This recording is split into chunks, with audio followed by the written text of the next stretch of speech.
Well, hey guys, so this month we are getting alone with Jesus, and I'm just kind of out driving around trying to get some space and some perspective on my life and just get away from people for a minute and hear from God. And kind of the theme of this series that we're walking through, called Never Alone, is that no matter how lonely you might feel, I just want you to know you are never alone. God is always with you, and you always have a family that's on the journey with you. And so know that truth today. I want to talk about what it means actually to get alone with God. And this is a difficult thing, isn't it?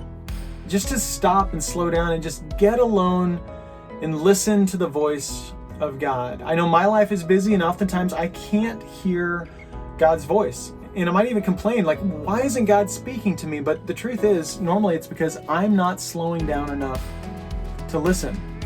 And so I want to talk to you about how getting alone with God can be something that's a little scary, right?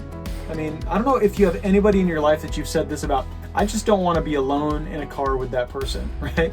Like, it's because the relationship's weird, or there's something about them that you just don't like, or there's a problem between you two and you just haven't worked it out, or you just feel like the conversation's going to be awkward, and so you're just like, I don't want to be alone with that person. And I'll tell you, the same can be true with God. Some of us, we might not say it like this, but we're like, I just don't want to be alone with God. I don't know what it's going to be like. It's probably going to be awkward, and I don't know what God would say to me in those moments. And there's probably some things that I need to be convicted about that I'm not, and I don't really want to hear that right now. And so we just try to keep our lives busy to avoid those moments where God might speak to us. And I just want you to know you're doing yourself a disservice. And I've fallen into this trap as well before, where I just can't slow myself down.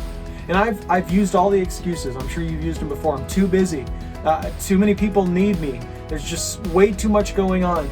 And the truth is, these are just lame excuses for us being uncomfortable with the presence of God in our lives.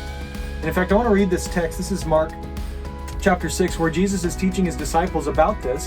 He's teaching them what it means to do ministry and be busy, but also to get alone with God. He's teaching them healthy rhythms in their life. It says this in verse 30, the apostles returned to Jesus and told him all that they had done and taught. So first off, they're really busy. And it sounds like they're a little impressed with themselves, right? Look how much I've done for you, Jesus. I mean, that getting alone with God thing, that can wait. Slowing down, prayer, that can wait. I'm busy, and it's busy for you, so you have to be pleased with me. And here's how he responds. It says, and he said to them, come away by yourselves to a desolate place and rest a while. For many were coming and going, and they had no leisure even to eat. And they went away in the boat to a desolate place by themselves. So Jesus is like, oh yeah, you're busy, and now's the harvest time, and you're thinking, man, Jesus is just going to send us off to the next mission and the next big thing. And instead Jesus says, you know what? When you're busiest is the most important time to slow down and hear from God. And so what about you? What does it look like to get quiet right now and just get silent and hear the voice of God right now? If you're the kind of person that can't slow down, if you're way too busy to get a little bit of solitude, I just want you to know that you're a slave.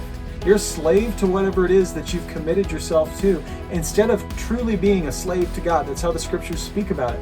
Essentially, that we're going to be a slave to something. It's how we work. We are all created as worshipers. And so we give our worship and our praise and authority to something in our lives. And it has power over us. Something has power over us. And whatever has power over you is either going to lead to your oppression or to your freedom. So you can be a slave to sin or a slave to God, and we get to choose. And so if you're the kind of person that can't slow down, you're being a slave to this world and to the commitments that you have. And that's one thing that we right now more than ever need to be aware of and sensitive to, and make the hard decisions that it takes to slow down, because we need to hear from God right now. We need his voice in our lives. We need his wisdom.